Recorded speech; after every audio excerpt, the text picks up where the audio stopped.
En este cuarto vídeo de la lección 1 vamos a conocer el cementerio U de Abidos, la famosa tumba UJ y el proceso de invención de la escritura en el Valle del Nilo. Volvamos al mapa de Barry Kemp que muestra los estados tempranos del Alto Egipto predinástico. El reino más meridional, el de Hieracómpolis, ya lo conocemos. El reino que queda en el centro es el de Nagada. A diferencia de lo que sucede con los yacimientos de Hieracómpolis y de Abidos, el yacimiento de Nagada es el que conocemos peor. Esto es debido al hecho de que mientras que en Hieracómpolis y en Abidos se ha estado trabajando intensamente en las últimas décadas y se sigue trabajando en la actualidad, lo que conocemos de Nagada se debe a las excavaciones que allí condujo a finales del siglo XIX Flinders Petrie. Petrie pudo documentar una serie de zonas de enterramiento, entre ellas un cementerio general y un cementerio para la élite. El cementerio de la élite mostraba tumbas de mayor tamaño que el cementerio general, más regulares en su forma y con ajuares mucho más ricos. Esto demostraba de manera clara que también aquí se produjo este proceso de jerarquización social que caracteriza estos tres grandes núcleos del Alto Egipto predinástico, Hieracómpolis, Nagada y Abidos. Además, Petrie pudo documentar zonas de hábitat. El vestigio más importante es un gran muro de adobe de proporciones monumentales, puesto que mide 34 por 50 metros y 2 metros de espesor, que debió corresponder a un palacio o a un santuario. Asociada a este muro se halló una zona residencial con casas también de planta cuadrangular. Todos estos vestigios demuestran claramente que Nagada fue un centro tan importante como Hieracómpolis o Abidos en este momento. Pero, por desgracia, no podemos ir más allá. Esta es claramente una asignatura pendiente de la arqueología egipcia. Vamos a concentrarnos ya, pues, en el tercero de estos reinos predinásticos, el reino de Tinis o Abidos, el que queda más al norte. Os recuerdo que Tinis es el nombre de la ciudad, que no ha sido excavada, mientras que Abidos es propiamente el nombre de la necrópolis correspondiente. En esta diapositiva tenéis una vista aérea de la zona arqueológica de Abidos. Me gustaría, en primer lugar, que os fijarais, en la parte inferior izquierda de la fotografía, en esta línea nítida que separa las tierras de cultivo de la franja del desierto. En la misma franja del desierto, a tocar de las tierras de cultivo, en la parte inferior central de la fotografía, podéis ver una serie de construcciones que corresponden a los famosos templos y palacios funerarios de Abidos, entre ellos los templos de Seti I y Ramsés II, de los que hablábamos en el primer vídeo. Como podéis ver, la parte del desierto a tocar de las tierras cultivadas es una franja plana que queda delimitada por el oeste por una cadena de bajas colinas. Esta cadena dibuja, justo en esta zona, como una entrada hacia el oeste, subrayada por la presencia de un wadi. Esta entrada hacia Occidente no deja de ser el reino de los muertos para los antiguos egipcios, es sin duda lo que motiva la elección de este lugar como zona de enterramiento. Y en efecto, si os fijáis en la parte central de la fotografía, podréis ver una serie de vestigios arqueológicos en la franja del desierto, justo enfrente del wadi, que corresponden al cementerio de el Kaab, que nos va a ocupar a continuación. En esta fotografía podéis ver con más detalle el emplazamiento del cementerio de el Kaab y el wadi al oeste. Debo deciros que el Kaab significa en árabe la madre de los fragmentos de cerámica, es decir, un lugar en que se acumulan muchos fragmentos de cerámica. Esto es debido al hecho de que en el Kaab están enterrados los líderes y reyes predinásticos de Abidos, pero también los reyes de la primera dinastía. Una de las tumbas de la primera dinastía fue considerada a partir del Reino Medio como la tumba del dios Osiris. A partir de este momento empezó a celebrarse anualmente una gran procesión que llevaba desde el templo de Osiris, que se sitúa en el límite de las tierras de cultivo, hasta su tumba en el Kaab. Los recipientes cerámicos en los que los fieles llevaban sus ofrendas, acumulados a lo largo de siglos, son los que motivan el nombre del lugar. He aquí el plano del sector más antiguo del cementerio de el Kaab, datado entre Nagada I y muy comienzos de la primera dinastía. El sector más reciente del cementerio vendría a continuación de este plano por el suroeste, y correspondería al resto de las tumbas de la primera dinastía y a las tumbas de los últimos dos reyes de la segunda dinastía. Después del último rey de la segunda dinastía, Hasehemui, el cementerio de Abidos fue definitivamente abandonado. Las tumbas de planta circular que tenéis en el centro de este sector, unas más pequeñas, otras más grandes, son las más antiguas y corresponden a Nagada I y Nagada II. Las tumbas cuadrangulares, en cambio, que veis distribuidas un poco por todo el sector, son más recientes y corresponden a la transición entre Nagada II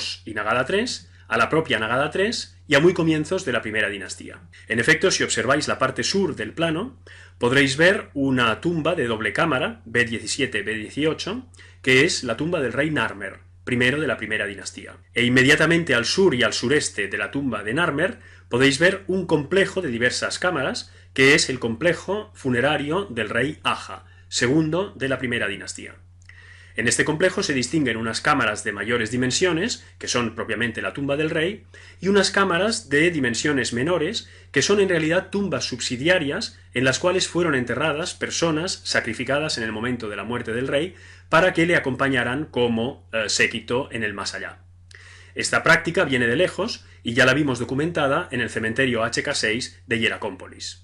En el caso de Abidos, las tumbas subsidiarias caracterizan los complejos funerarios de los reyes de la primera dinastía desde Aja, pero en cambio no se documentan para las tumbas predinásticas. Los arqueólogos han dividido este sector más antiguo del cementerio de el Kab en dos subsectores. El más antiguo queda al norte, en este plano aparece dentro de una línea punteada, y es el que recibe el nombre de cementerio U. El más reciente queda al sur, en este plano está fuera de la línea punteada y recibe el nombre de cementerio B. A nosotros nos va a interesar a continuación el cementerio U, que es el que corresponde a la élite de la Abidos predinástica. En esta diapositiva tenemos un detalle del plano anterior. En él se pueden observar tres tipos distintos de tumbas.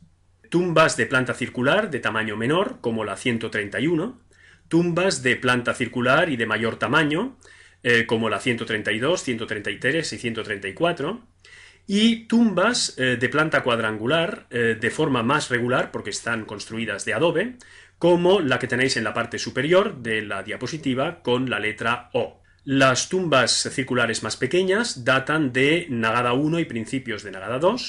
Las tumbas circulares más grandes datan de pleno Nagada II, sobre todo de Nagada II CD, y las tumbas cuadrangulares datan ya de Nagada III. Es importante que tengáis presente que todo esto que veis aquí son subestructuras, porque las superestructuras prácticamente no se han documentado. Los arqueólogos piensan que se trataría de túmulos de arena, de piedras, de cascotes, porque lo que sí que se han documentado son los plafones que cubrirían estas subestructuras y por encima de los cuales se habrían construido estos túmulos. Vamos a concentrarnos ahora en las tumbas circulares de mayor tamaño, aquellas que datan de Nagada II CD. En ellas se han podido documentar de entrada grandes sarcófagos de cerámica o de madera, como podéis ver en las fotografías de la derecha.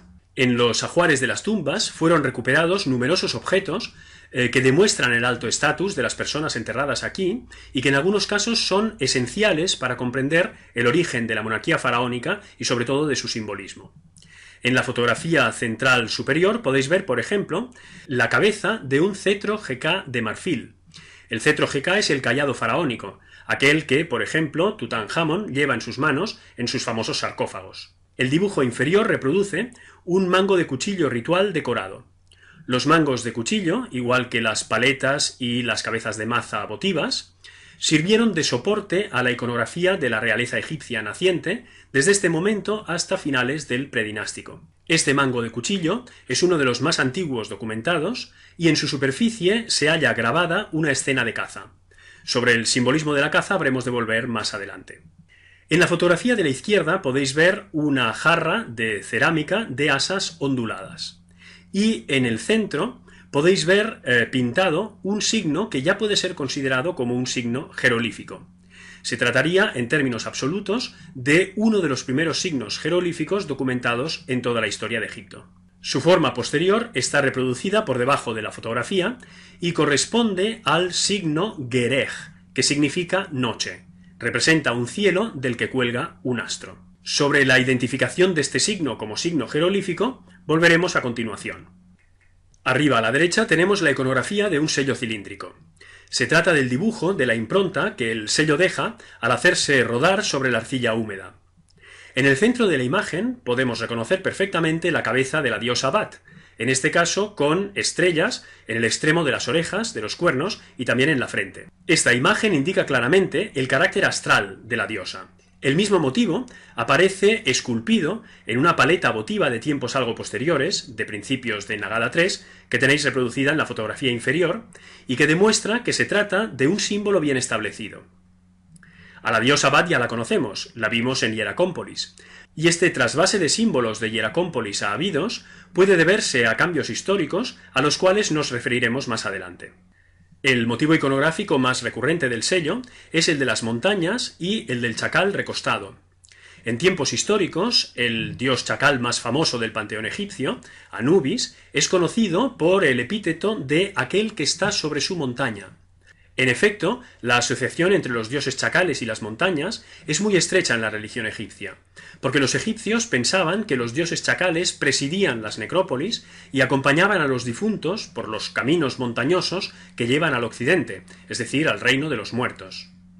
En este caso, este dios chacal no es Anubis, sino que es el dios local de Abidos, Gentiamentiu, cuyo nombre quiere decir muy significativamente aquel que está al frente de los occidentales, es decir, aquel que acompaña a los muertos. No es casualidad que estos símbolos aparezcan precisamente en este cementerio, que se caracteriza por la presencia de las montañas y de un marcado camino hacia el occidente, como hemos tenido ocasión de comprobar.